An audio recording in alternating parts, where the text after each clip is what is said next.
Imagine if you receive this voicemail.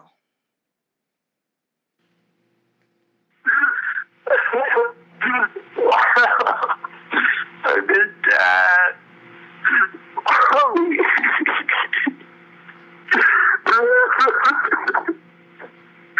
I miss Dad so much. I can't live without him. I can't. I need him right now. I need him so much.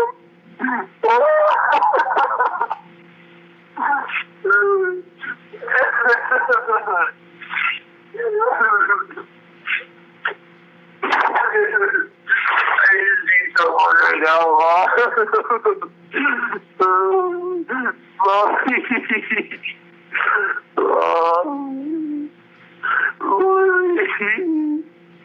I need Dad right now. I can't live without him. It's the worst year of my life.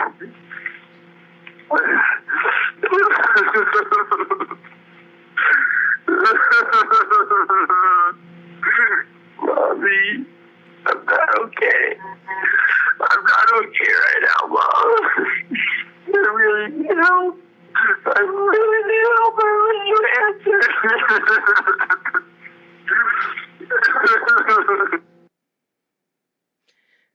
Could you hear the abandonment and the hopelessness in my baby's voice? Mom, I need help. Why won't you answer? My son, Ben, left that voicemail on September 18th, 2016 at 1:30 in the morning, 8 years after his father had died by suicide. I miss my dad. I can't live without my dad. I've been in mourning for 8 years of my life. It was Ben's 20th birthday, and it was almost his last. My husband, Lieutenant Colonel Don Christy, was second in command of the Baghdad airport. He was deployed for 4.5 months, and all we heard about while he was over there was the USO tours that came through, meeting dignitaries on the flight line. He came home, but he really didn't come home. With him, he brought PTS, post-traumatic stress, and a Bronze Star.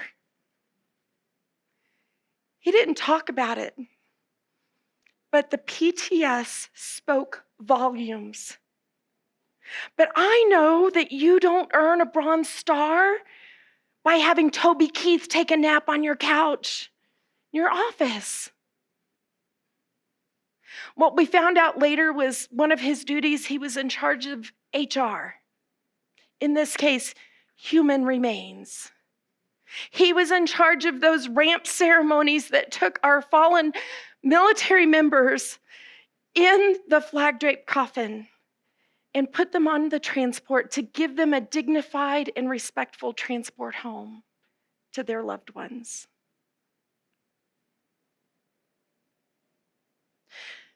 We have questions that will never be answered. I will never, ever forget the doorbell ringing and the coroner and 2 officers on our doorstep.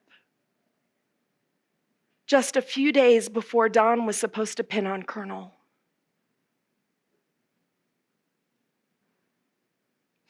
Don's choice has everlasting effects in our family. Our oldest son, Ryan, was 14 when Don died. At 16, Ryan was diagnosed with bipolar. And bipolar typically presents itself in the early to mid-20s.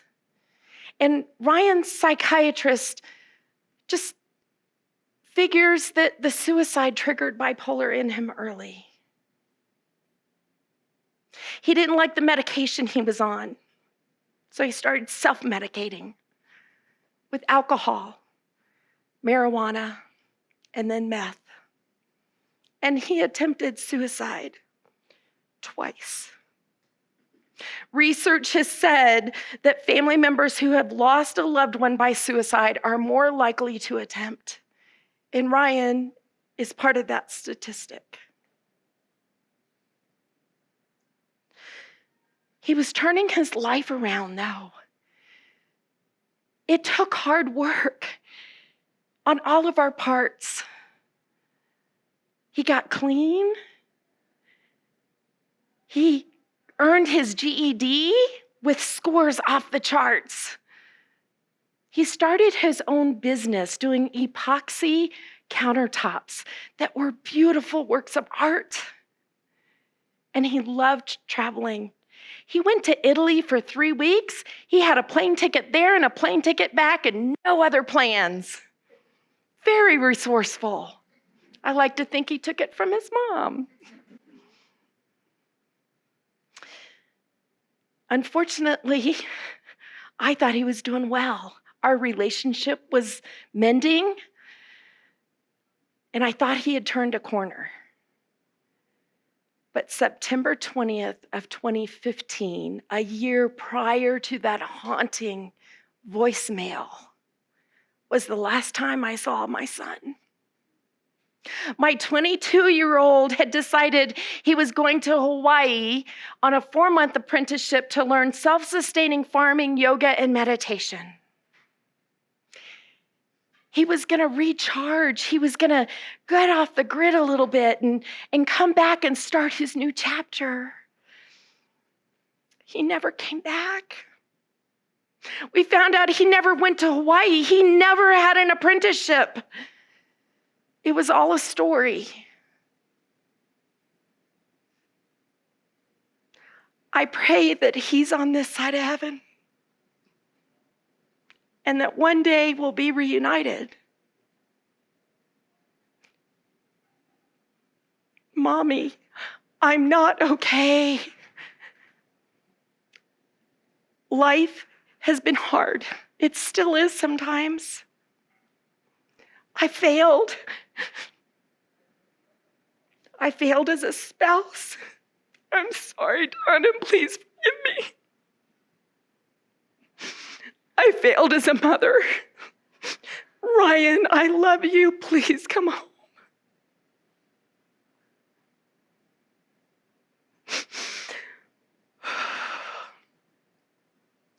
It's been 13 years. And how in the world am I standing in front of you on this magical red dot?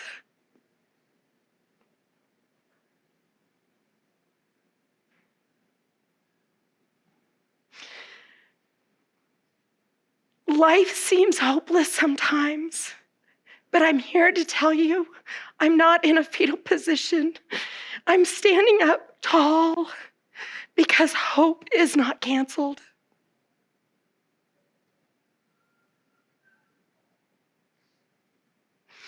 We are not made to do life alone.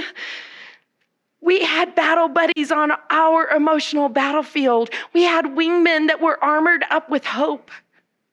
Our friends, our family, our counselors, and strangers came alongside and they gave us a tremendous gift. The gift of borrowing hope from them when we needed it the most. When our hope account in life is overwhelmed or overdrawn, then hope stands for hold on, pain eases. Hold on, pain eases. Now, some people will say the E stands for ends. Hold on, pain ends. I think you'll understand just from the few minutes that I've been speaking that my pain won't end. And it's okay.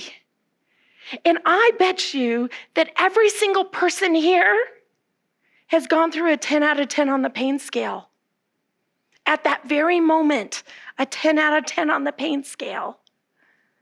So you understand when that pain doesn't end, but it does ease. When we can be the battle buddies and the wingmen on an emotional battlefield for a friend or a neighbor or even a stranger. We hold on to what people can give us, what they let us borrow from them, courage and hope.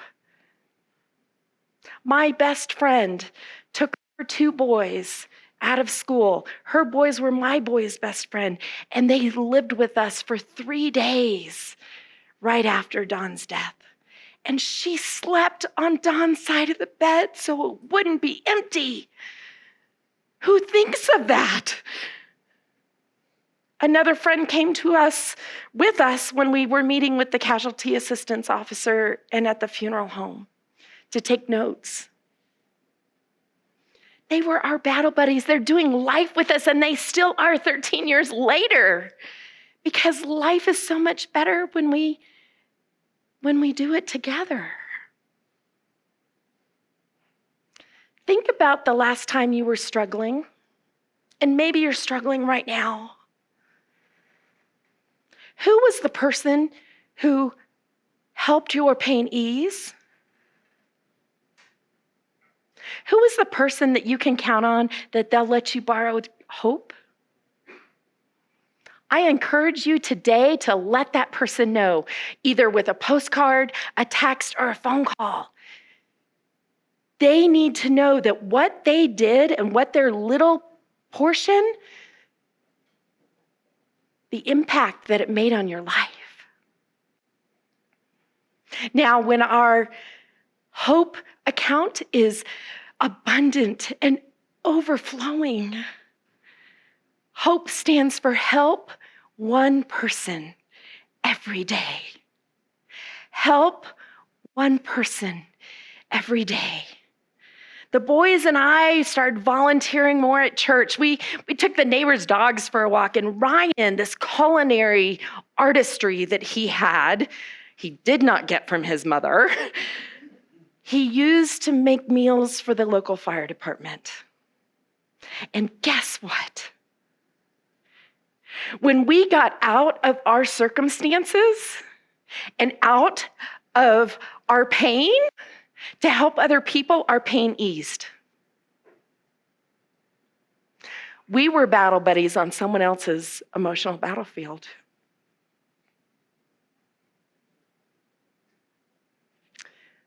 But I want you to think about sometimes that one person you have to help, you need to help, is yourself. It's yourself. It is not selfish for self-care and to take care of yourself. It's spreading hope and depositing hope and helping people understand that hope is not canceled, but even for yourself, it's important. We need to give of our overflow, not of our overwhelmed. What do you do to take care of yourself? We all have 1,440 minutes in every day. I encourage you to take a percentage of that time every day to take care of yourself. Do what you enjoy. Get to know yourself a little bit more. I know that I am an uber extrovert. I can walk into a room and suck the air right out of an introvert's lungs. And some of you may need to take a nap this afternoon. And I try and temper that. But COVID, man, I did not pivot gracefully. It was more like a bobblehead. This is going to last 2 weeks, 2 months, 2 years. We need to wear masks. No, we don't. Yes, we do. But I found I love golf. Golf was my go-to. The only gym I visited was Jim Beam. In moderation, in my defense. And my size went from L to TLC, thick like cheesecake. But I got to spend time with my new groom of 7 years, and I dusted off my sewing machine to make masks for the community.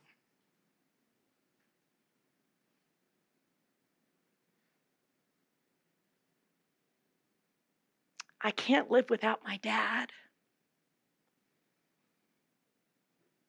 Ben attempted suicide that night.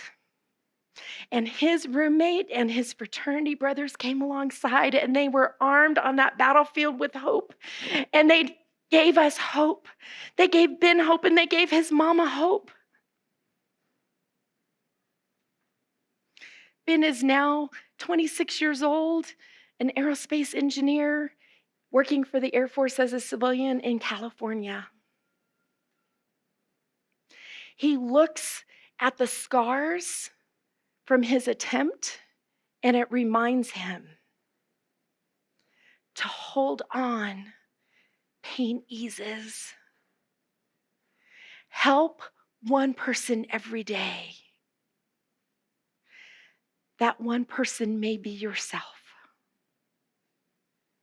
And hope is not canceled.